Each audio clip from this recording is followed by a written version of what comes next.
अस्सलाम वालेकुम बच्चों। बेटे आज हम नॉन प्रॉफिट मेकिंग ऑर्गेनाइजेशंस का जो क्वेश्चन नंबर 1 है वो डिस्कस करेंगे। पेज नंबर 94 है, बुक है सुहेल अफजल साहब की।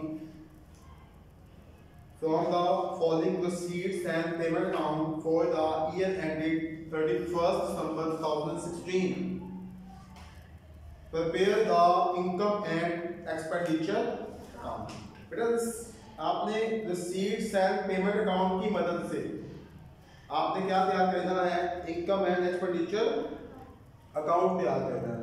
अब बेटा अगर आप डेबिट साइड पे देखेंगे तो receipts दी हुई हैं, receipts उस receipts पे देखेंगे तो लिखा हुआ बैलेंस 1/1/2016। इसको बेटा अंडरलाइन करेंगे। बैलेंस 1/1/2016।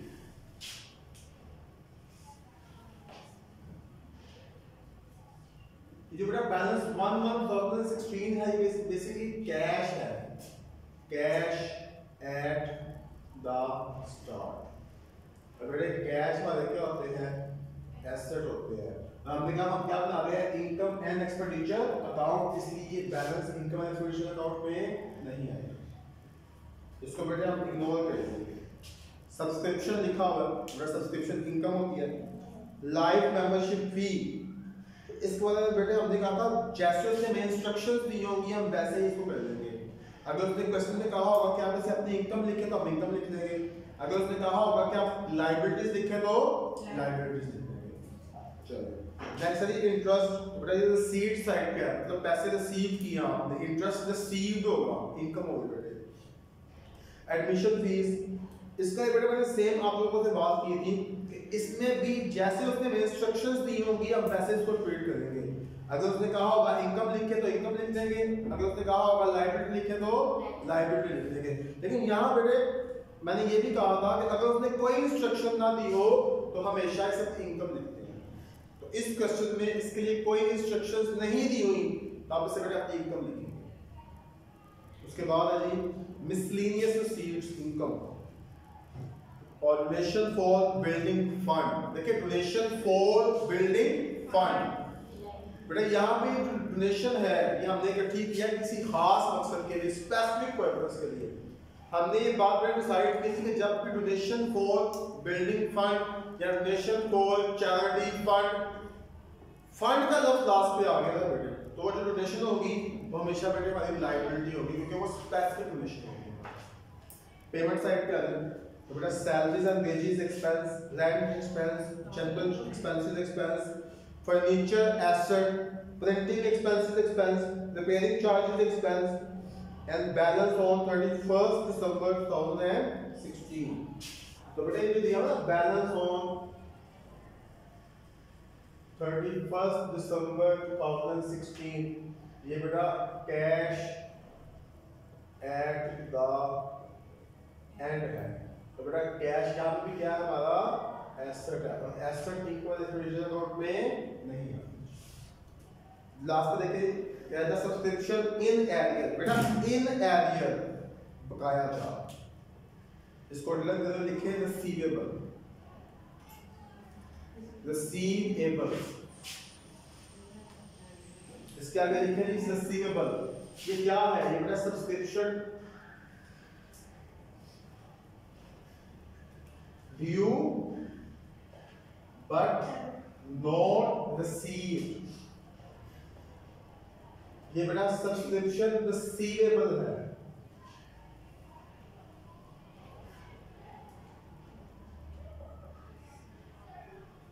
इसे हम सब्सक्रिप्शन आउटस्टैंडिंग सब्सक्रिप्शन भी कह सकते हैं।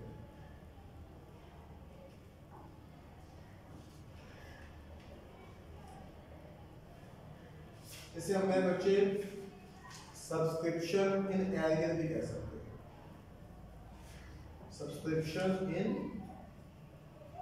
एरियर, तो बेटा सब्सक्रिप्शन ड्यू लिखा हो, सब्सक्रिप्शन रिसीवेबल लिखा हो, आउटस्टैंडिंग सब्सक्रिप्शन लिखा हो, सब्सक्रिप्शन इन एरियर लिखा हो, तो बेटा ये अंडरस्टूड बात है कि ये वो सब्सक्रिप्शन है जिसके पैसे हमने लेने थे लेकिन अभी तक हमें मिले नहीं।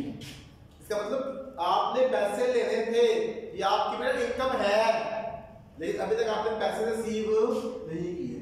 अगर आप इसके पैसे रिसीव कर लेते तो आप एंट्री पास करते कैश अकाउंट डेबिट और सब्सक्रिप्शन अकाउंट क्रेडिट, लेकिन पैसे तो नहीं आए, कैश तो नहीं आया, बल्कि अभी आपने इसके पैसे लोगों से लेने हैं। तो बेटा ऐसी सब्सक्रिप्शन जिसके पैसे भी हमने लोगों से लेने हैं, अभी हमने कहा है तो उसे हम क्या कहेंगे, सब्सक्रिप्शन। तो बेटा इसके लिए जो एंट्री पास होगी ना वो होगी सब्सक्रिप्शन रिसीवेबल अकाउंट डेबिट और subscription account credit. Subscription receivable account debit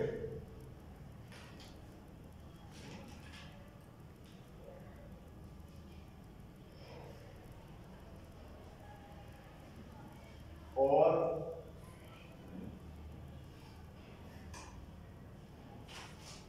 subscription account credit. कितनी अमाउंट है, 700 रुपए। बेटा सब्सक्रिप्शन रिसीवेबल की अमाउंट के दो इफेक्ट होते हैं हमेशा। इसे हम एक बार इनकम एंड एक्सपेंडिचर अकाउंट में क्रेडिट साइड पे जाके ऐड करेंगे इन सब्सक्रिप्शन, और एक बार जब बनाएंगे बैलेंस शीट, तो बैलेंस शीट में हम इसे बेटा लिखेंगे एसेट साइड पे। अब क्योंकि हमने इस क्वेश्चन में बैलेंस शीट तो नहीं बनानी, इसलिए यहाँ पे बैलेंस शीट वाला इफेक्ट नहीं होगा, इफेक्ट सिर्फ एक ही होगा। हम इसे क्या करेंगे, सब्सक्रिप्शन में जाके ऐड करेंगे। नेक्स्ट है बेटे डेप्रिसिएशन ऑन फर्नीचर इज 10%। बेटा फर्नीचर है, हम उस फर्नीचर को इस्तेमाल कर रहे हैं। जब बेटा हम उस फर्नीचर को इस्तेमाल कर रहे हैं तो उस फर्नीचर को इस्तेमाल करने से उसकी वैल्यू में क्या आएगी, कमी आएगी। उसकी वैल्यू में जो कमी आएगी बेटा, उस कमी को हम कहेंगे डेप्रिसिएशन। मेरा एक्सपेंस है, expense increase in expense debit और सब्सक्रिप्शन मेरे सॉरी, और जो एसेट था, एसेट की वैल्यू कम हो गई है ना, एसेट की वैल्यू डिक्रीज हो गई है। जब एसेट की वैल्यू डिक्रीज हो गई है, एसेट डिक्रीज और डिक्रीज इन एसेट्स वैल्यू। हम लोग इसके लिए एंट्री पास करेंगे डेप्रिसिएशन अकाउंट डेबिट और फर्नीचर अकाउंट क्रेडिट। अब देखिए 10% कहता है वो, भाई 10% किसका, फर्नीचर का। और देखिए फर्नीचर की अमाउंट उसने दी हुई आपको पेमेंट साइड पे, अभी तो इसकी अमाउंट है यहाँ पे 1600 रुपीज, 1600 रुपए। इस 1600 रुपए का आप 10% लेंगे तो अमाउंट कितनी आएगी बेटे, यहाँ पे 160, 160 रुपए। अब ये जो डेप्रिसिएशन अकाउंट्स है इसके भी दो इफेक्ट होते हैं। इसको हम एक बार इनकम एंड एक्सपेंडिचर अकाउंट में डेबिट साइड पे लाते हैं, और एक बार जब बनाते हैं बैलेंस शीट तो हम इसे मेरे बच्चे बैलेंस शीट में फर्नीचर की अमाउंट में से माइनस करेंगे। लेकिन सवाल यहाँ पर भी वही है बेटा, क्योंकि हम लोगों ने इनकम एंड एक्सपेंडिचर अकाउंट बनाना है, सिर्फ हम इसे बेटा सिर्फ डेबिट साइड लिखेंगे, बैलेंस शीट में हम इसको एसेट में से माइनस नहीं करेंगे। थर्ड पॉइंट को कहते हैं life membership fee to be credited to revenue. इसको रिलेट करें, क्रेडिटेड टू रेवेन्यू मतलब इनकम। हम बेटा उसे अपनी लाइबिलिटी नहीं लिखेंगे, क्या लिखेंगे, अपनी इनकम। अब देखो उसने खुद ही क्या दिया इनकम, तो ऊपर एक दिए लाइफ मेंबरशिप फी, हम इसे क्या लिखेंगे बेटे, अपनी इनकम। तो बेटे ये क्वेश्चन है, इस क्वेश्चन को दोबारा से आप लोग इसको एक बार देख लें। हमने क्या तैयार करना है इसके लिए, इनकम एंड एक्सपेंडिचर अकाउंट तैयार। सो मैं इस क्वेश्चन को जब इनकम एंड एक्सपेंडिचर अकाउंट में लिखना है तो हमने कहा इनकम एंड एक्सपेंडिचर अकाउंट का हेडिंग है कि for the year ended December 31, 2016। अब देखिए बेटा ये डेबिट साइड है, डेबिट साइड पे यहाँ पे डिटेल भी लिख सकते हैं,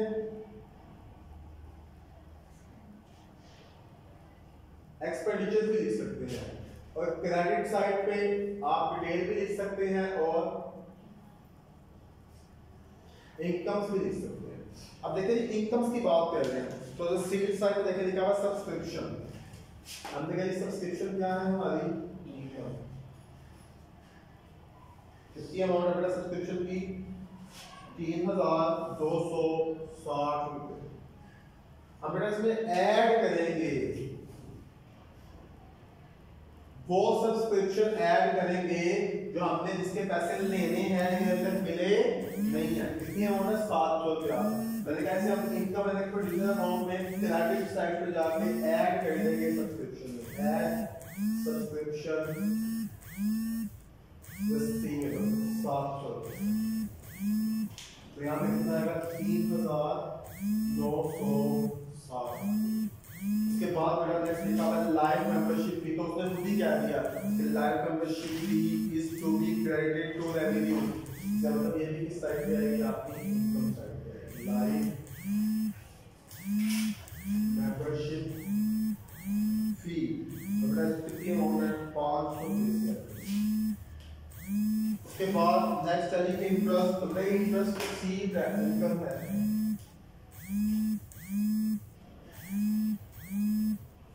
इसकी अमाउंट बेटा कितनी आएगी यहाँ पे 360 अमाउंट है बेटा इसकी। Next one is admission fees. तो मैंने कहा यहाँ पे एडमिशन फी अगर उसने कुछ नहीं कहा हुआ ना उसने कहा इनकम लिखो ना उसने कहा लायबिलिटी बताओ, हम इसे क्या बनाएंगे बेटा इनकम बनाएंगे।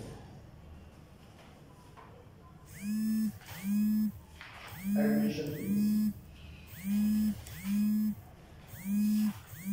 एडमिशन फी कितनी अमाउंट है इसकी 480 480। उसके बाद नेक्स्ट वाला इज मिसलेनियस रिसीट्स। बेटा मिसलेनियस मुख्तलिफ,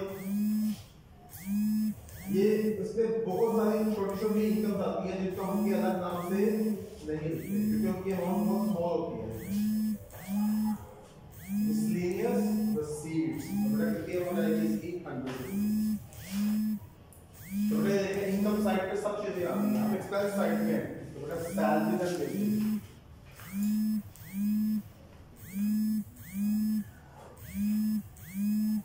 सैलरीज एंड वेजेस की अमाउंट है बेटे 1100।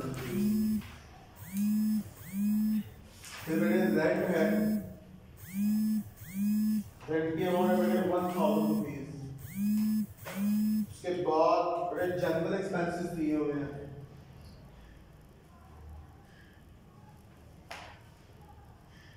और जनरल एक्सपेंसेस की अमाउंट है 1100 रुपीस।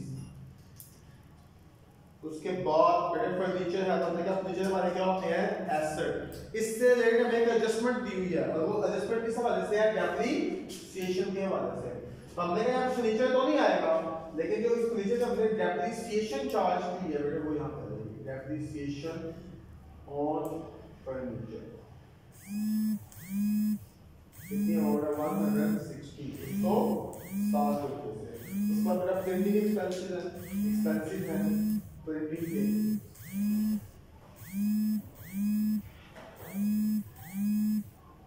तो प्रिंटिंग एक्सपेंसिव दिए हैं मेरे अपने 250 रुपए। उसके बाद मेरे रिपेयरिंग चार्जेस हैं,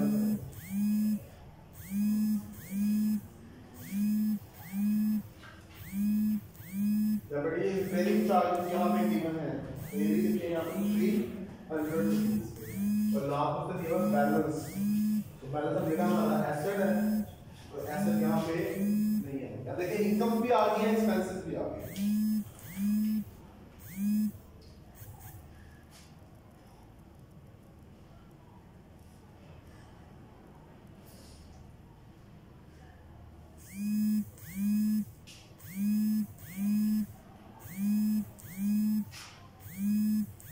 अब दो साइड हैं बेटा, एक साइड पे एक्सपेंसेस है, एक इसकी बेटा एक्सपेंडिचर साइड है,